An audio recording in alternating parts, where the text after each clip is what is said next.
Inženieru zinātnes studēt ir grūtāk nekā citas, tomēr ir vērts mazliet piepūlēties, jo tas vēlāk noteikti atmaksāsies, un ieguvējs būs gan jaunais speciālists, gan arī visa nozare kopumā, kā Latvijas, tā arī Eiropas Savienības kontekstā. Rīgas Tehniskās universitātes paspārnē šā gada septembrī durvis vērs elitāra inženieru zinātņu vidusskola, kuras uzdevums būs sagatavot skolēnus tālākajām studijām inženieru zinātņu jomā. Ja mēs skatāmies Eiropas kontekstā, tad mēs esam vienā no pēdējām vietām ar šo inženieru zinātņu studentu skaitu. Tādēļ mēs redzējām, ka ir nepieciešams piesaistīt ar vien vairāk un vairāk šos jauniešus tieši inženieru zinātnēm. Tas būtu ķīmija, fizika, matemātika, eksaktā zinātnes, ko pasniedz jau vidusskolā.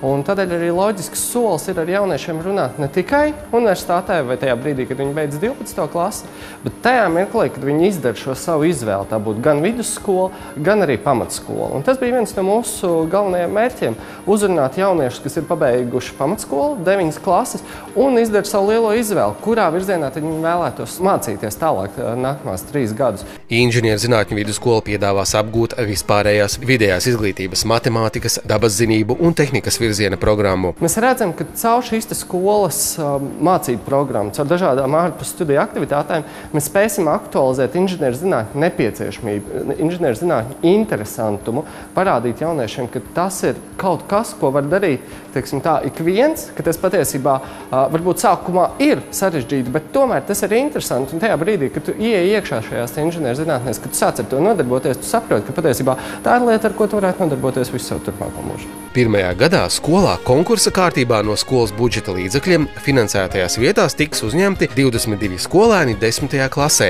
garantējot viņiem arī bezmaksas vietas Rīgas Tehniskās universitātes dienesta viesnīcā. Skolēniem ir 2 iespējamie varianti. Pirmais ir, kā vienā skolā, tas ir iestāja eksāmens, kas notiksies arī pie mums. Savukārt ir iespēja arī otra iestāties šajā skolā bez iestāja eksāmena tajā gadījumā, ja jaunietis atbildīs vienai no 3 konkrētām prasībām. Pirmā no šīm prasībām ir, ja jaunietis ir piedalījies Rīgas Tehniskās universitātes inženieru zinātņu vidusskolas organizētajā inženieru zinātņu olimpiādē un iegūst 1. līdz 3. vietu. Ikvienam jaunietim līdz 22. februārim ir iespēja pieteikties dalībai online olimpiādē un 28. veikt klātienē šo iestāju pārbaudījumu un tādā veidā iegūt šo iespēju darboties skolā un mācīties bez iestāju pārbaudījumu. Otrs variants ir tajā gadījumā, ja jaunietis ir jau iepriekš piedalījies Latvijas vai reģionāla mēroga olimpiādēs. Ja Latvijas mērogā viņš ir iegūst 1., 2. vai 3. vietu matemātikas, ķīmijas vai fizikas valsts olimpiādēs, vai arī šī paša virziena rajona olimpiādēs iegūst 1. vietu vai vismaz 2 otrās vietas. Arī šajā gadījumā jaunietim ir iespēja iestāties skolā bez iestāju pārbaudījumiem.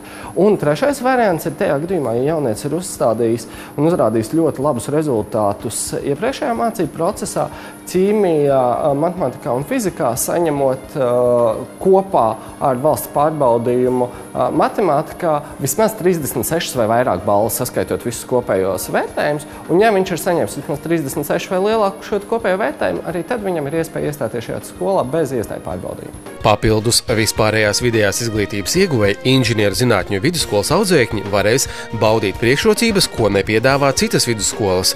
Piemēram, skolēniem būs iespēja strādāt Rīgas Tehniskās universitātes laboratorijās un klausīties Rīgas Tehniskās universitātes mācību spēku un nozares vadošo pētnieku vieslekcijas. Skolēni varēs arī noklausīties un nokārtot atsevišķus Rīgas Tehniskās universitātes studiju kursus, iegūstot kredītpunktus.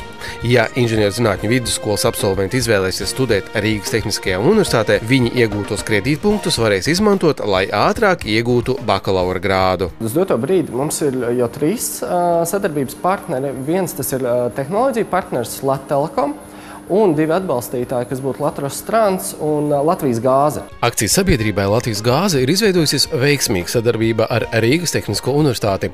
Uzņēmums sniedz būtisku finansiālu atbalstu dažādu izglītojošu mācību materiālu izdošanā un stipendiju izmaksām gāzes tehnoloģijas specialitātēs Latvijas izglītības fonda mērķa programmas izglītībai, zinātnei un kultūrai ietvaros. Jau pat laban 7. līdz 9. klases skolēniem ir iespēja izmēģināt roku inženieru zinātņu vidusskolas piedāvātajās aktivitātēs un piedalīties konkursā Torņu spēles, kas notiek no 14. janvāra līdz 27. februārim. Plašāku informāciju par skolu meklējiet inženieru zinātņu vidusskolas mājaslapā.